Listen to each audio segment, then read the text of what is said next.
Okay, TNA, one day before Final Resolution, we get this show, and let's make it clear, it kind of shows. It feels like they just threw stuff out here just to get some stuff done that would probably help the booking for Final Resolution, which they should have done a little bit earlier than they should have. Now, I'm sure people are going to say, well, dude, look what happened to TNA.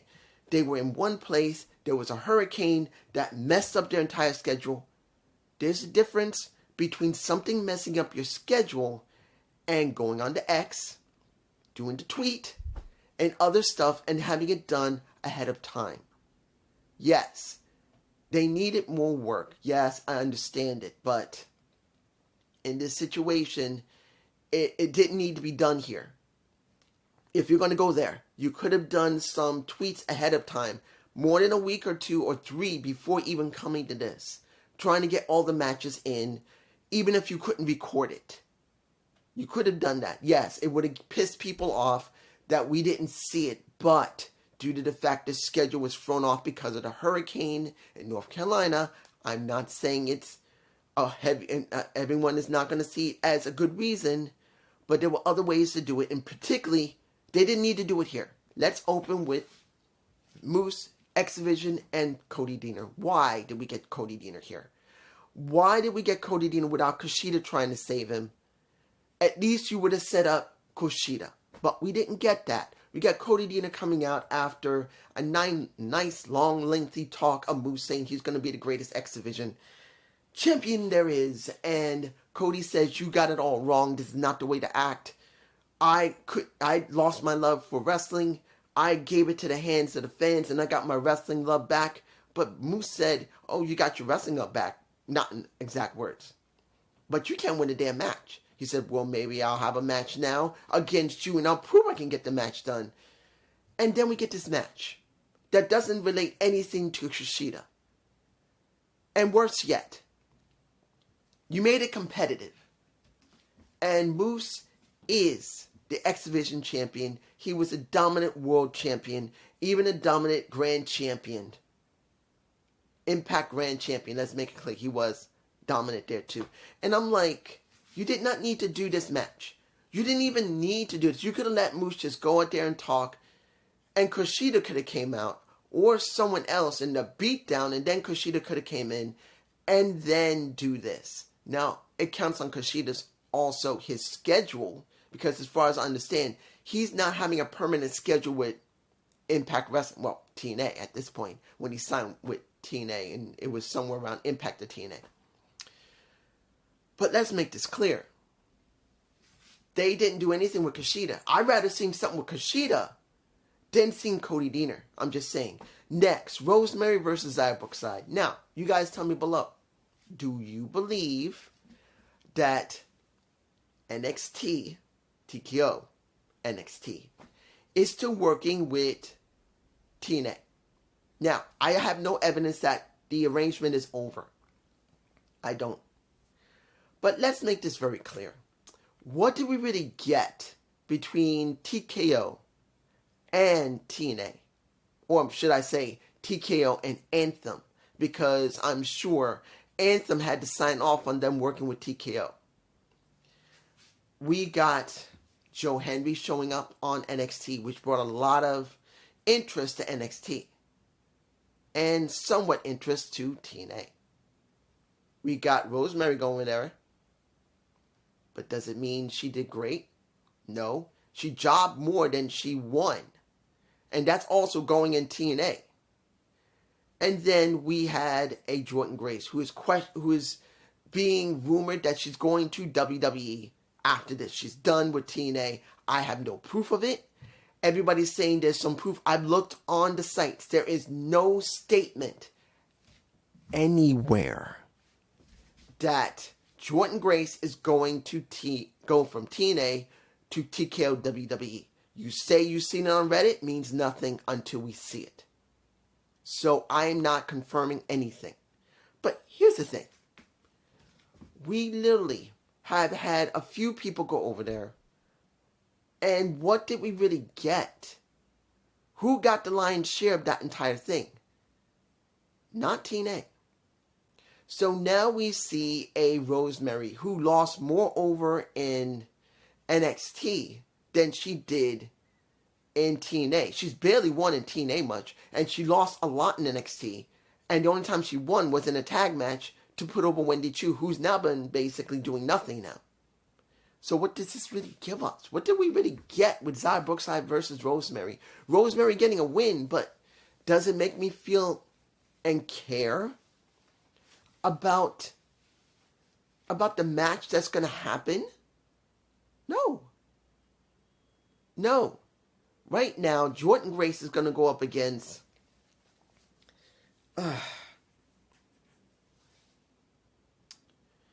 I'm trying to remember who she's going up against. It's Rosemary. That's who she's going up against. I just remembered. Rosemary. So, you done this with Xia Brookside. You let her have a match with Rosemary, which wasn't a bad match. She lost to Rosemary. And now Rosemary is the only challenger that is credible enough to go up against Jordan Grace, who has now lost 2 in a row. She's lost to Marsha Slamovich, and she's lost now to, I know it's 3 in a row, but I'm just saying 2 in a row, 2 different people, and a Tasha Steelz who had to cheat. And now you're going to put a Rosemary up against her. And I'm like, she went from here to here to here. I'm sorry, Rosemary is here. And understand, I'm a Rosemary fan. I love Rosemary. But what have they done with her? Like I said, what have they really done with the people who went over to NXT? Yeah, we got Jordan Grace looking great there. We got a Joe Henry looking great there. But what did Rosemary get? Here. And I've said it before and I'll say it again. The actual woman Rosemary, the actual woman who plays Rosemary, I'm telling you, she probably loved it. She was so happy to get to WWE, I'm sure she did. Even if it wasn't the NXT developmental brand. But for me, as a fan who'd seen her for years, where they booked her correctly, and we get this, I'm not fond of it. So even if she wins against Jordan Grace, what does it really give a Rosemary? To go up against a Marsha Slamovich, that doesn't mean a damn thing. She has to go through the entire roster. She hasn't done that. We still have Yin Yang Lee. We still have Savannah Evans. We still have Dana Luna, Jody Threat. Now she's gone through Xia Brookside. But if I'm right, if she does beat Jordan Grace, she'll go straight to Marsha, which is wrong. I don't believe in Rosemary. Not because I don't love her, but because they booked her so bad. Moving on. Now, the tag match between the Rascals, Leon Slater, and Dorado Kid. I'm going to give you this. Did I like the match? Yes. But what are they doing with Dorado Kid? Not much. What are they doing with Leon Slater? When is he actually going to be on the main roster, and when is he actually going to get a storyline? He has been around for quite a while. And what have they done with Leon Slater? Nothing. He just does matches like a Laredo Kid. And if anybody says he's on Explosion and giving him storylines, that doesn't mean anything. He should be already on Impact. They need more people on Impact to fill in the roster. The only thing they've done with him is just use him to wrestle. That's it. Excuse me, I'm still a little sick. Sore throat. And I'm like, what is the point of leaving him around? It's like the Dorado Kid. He finally gets an opportunity to show that he could be a champion, and they put the Digital Media Championship on him. They don't sponsor him. They don't make him do much. They barely give him any type of time other than what happened to him when he had the interview with Tom. Other than that, we've seen him in no real storylines. And the only thing he's done is win the Digital Media Championship. Never the X Division. Never the tag teams. Nothing. And now Leon Slater's working with him. And then we got the Rascals. Where I don't even know what they're going to do with them. I don't know. They're doing double work. They're doing singles matches. And they're doing the tag match. We don't know what's going to happen with them after the Hardys deal with the system, which is coming to be a tables match. So we don't know what's going to happen there. So it's like, okay, we need more tag teams. What are they doing with the helping hands? Not much. Yes, we are having the Northern Armory. Yes. But the thing is that the Northern Armory is only working with Josh Alexander. Now Josh may have a little bit of confliction with a Santana. And that segment with him wasn't bad. But what is the normal no what are they doing? It doesn't feel like there's a tag division. Nothing. There's been no almost any booking in the tag divisions. We're just getting random matches and one or two championship matches, but we really don't make the tag division feel important. And now, mind you, they're still talking and calling out Chris Bay and hoping people will still donate and care. It looks like they're not letting his bump buddy be sold in TNA in the TNA store anymore, that the proceeds are going there. They're not saying that anymore. They're just saying if you want to donate, you can donate. We leave the QR code. Go donate if you can give with anything you can to help him in his recovery, which I hope he fully does a 100% recover. That's what I want for a Chris Bay. Even if he can't wrestle, I just want him to be okay. But tag division feels empty. There's no real stories for the tag divisions. I'm sorry. You tell me below. Now, the match that I'm like, okay, this feels like a repeat of a repeat.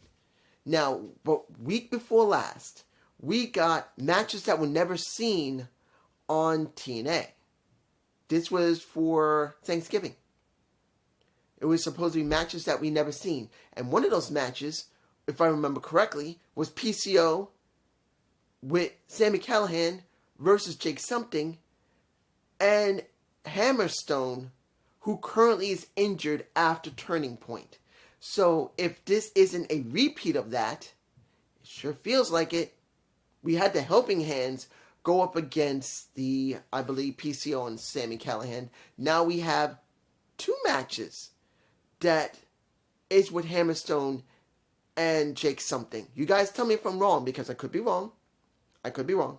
I have been sick. I've had sore throat, so it's been hard for me to think. But this is what shows over and over again one of the problems we have with the tag division. They don't bring in fresh meat for these guys to go through and give them segments to make them feel important. So guess what? If I remember correctly, in that report, well, when it came to the best, that well, not the best of, but basically matches that we didn't see, when it came to PCO, Sammy, and Hammerstone, and Jake Something, they won there. So now they won here. And if I remember correctly, they didn't really talk about that. So it felt like a repeat of a repeat. You see, I'm like, really? You couldn't give us something else? Moving on. We get Heather Elegance going against Danny Luna. And there's been a best of series here. Strange I didn't hear that from Tom or from Matthew over the last couple of weeks. They just said they're going up against each other instead of them talking about a best of series. Maybe it would have been good if they described it, maybe last week or the week before. Or the women said it, that we got a best of so we can try and get our tag division back. The thing that's getting me, they don't say it when it begins. Because now they're saying it near its end.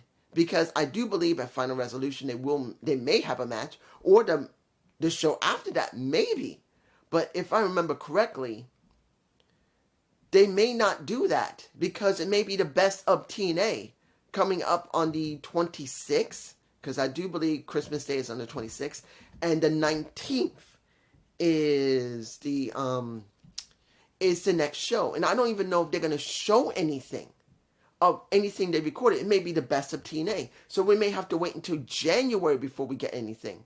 So it's like, it feels blank. And that's not something I like. Now, I know I said it earlier. I'm going to say it again. I am taking into account that there was a hurricane that killed them for 2 weeks. Messed them up big time to try and do anything. I know. But still, whatever recordings you can do when you can record, you have to try and make it mean something. And I just don't think they did it well. Now, last match. It is First Class with Tasha Steelz versus Brian. No, why am I saying Brian? It would have been nice to see Brian Nimitz there. Hoping they'd do something more with him, but they haven't. He's probably already finished his recordings and he's gone. Now, mind you, he might still be around, or he may come back because Nick is hired still by TNA. And I don't know when his contract is over. Maybe he'll still be working with them next year. But I would like to see Brian there. But we got Nick, we got Joe Henry, and we have Marshall Slamovich, who is going to be the challenger to, going to be going up against our challenger who is on the other side. Now, it doesn't really matter about who won the match because, of course, the faces won, of course, and it was Nick over Casey Navarro. There was no way you're going to have AJ Francis job to a Nick Nimitz. But let's make this very clear. The interview that they showed of a Tasha Steelz, of a Casey Navarro, and of an AJ Francis. I'm going to tell you this. I actually like seeing Tasha Steelz work with KC. I don't know if they have a real relationship. If you look at them, they kind of look like they could be a couple. And the way they bounce off each other, I have a feeling those two have already been talking, they're friends. So you could see the chemistry there. And when you see that these two are having good chemistry with AJ Francis, because they are, I would like to see, after this is over, that we get a woman into First Class. And let it be Tasha, because she actually fits well with all three of them. She just does. And I would like to see that. But now here's the big question. Would they pull the trigger on AJ Francis, who said it himself, I've been in the business 6 years, and I've proven everybody wrong. Look, I've never been against AJ. I haven't. When he was top dollar, I wasn't against him. I wasn't. A lot of people didn't like him. A lot of people thought it was a lot of hype. The only problem I had was that when he did his Tennessee Whiskey in WWE, the problem with that move was that if he hadn't done it in so long that he forgot how to do it, he almost looked like he blew out his knees and almost busted his ankle the way he looked, even if he was fine. And WWE chewed his ass out for looking like a piece of garbage because he could not jump over the top turn rope like a Angelo Dawkins.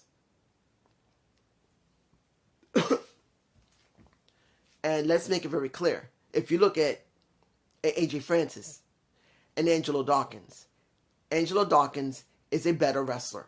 He's just way more athletic. And when you look at AJ Francis, he just isn't. The Tennessee, I've always said it, I wish he would leave Tennessee Whiskey a while. Just put it on the shelf for a few years, like a year or two easily, and then break it out after he finally got a job, which is in TNA. But no, he keeps using Tennessee Whiskey. Constantly keep using Tennessee Whiskey. And there are people who say he can't wrestle. And of course that fuels him because he wants to prove it right. I mean, wrong. Now, let me give it like this. Can he wrestle? Yes. For a big man, he's not a bad wrestler if he stays within the confines of doing big man wrestling. He can spear. He can go to the top turn rope. He can do a dive. He can do a crossbody. He can do a drop kick. I know he can do it, but the problem here is he doesn't do many of those things. The one thing he does do, and he loves to do, is Tennessee Whiskey, to rub it in people's faces. But to be honest, it's rubbing in his own face. And I'm not even against the guy. I actually like him. He's got a lot of personality. And when he's not using Tennessee Whiskey, he can wrestle. But I truly believe that sometimes, and I'm not saying the guy's going to be seeing me here. It's not. But as a guy who's a wrestling fan, who's been watching wrestling since he was 7 or 8 years old, back in the 70s. And even though he had to take 10 years away from wrestling because his ex-wife didn't like it, went back to it and been watching ever since.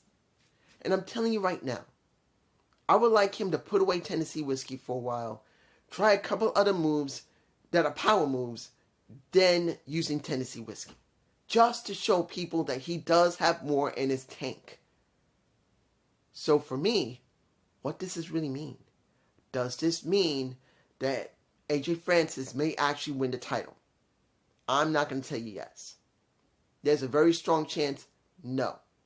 But they will be coming up with Genesis. And the question is going to be, what are they going to do with him in Genesis? And is he still signed by Genesis? Like, when it comes to Nick Nimitz, is his contract almost up? By the time of Genesis and after, as far as I know, his contract is still valid. AJ Francis, we don't know how long his contract is. Or Casey Navarro, we don't know how long his is. We don't know. We don't know about Jordan Grace. We don't know how long her contract is. Many people rumored that she's going. I don't know. The only thing I do know is that by Genesis, we're going to see what happened to TNA, because it'll be 1 year since they reverted back to TNA from Impact Wrestling. And as I said, I'm going to have to remind myself the next couple of days, the next week, before the end of the year, to do a state of TNA and a state of TKO WWE. I got to still do them. Haven't done them yet. And also, I have to do a state of AEW part 2, because we haven't seen World's End and we got to know what's going to happen. But I'm going to see if I can do those videos. But it's just me. Peace.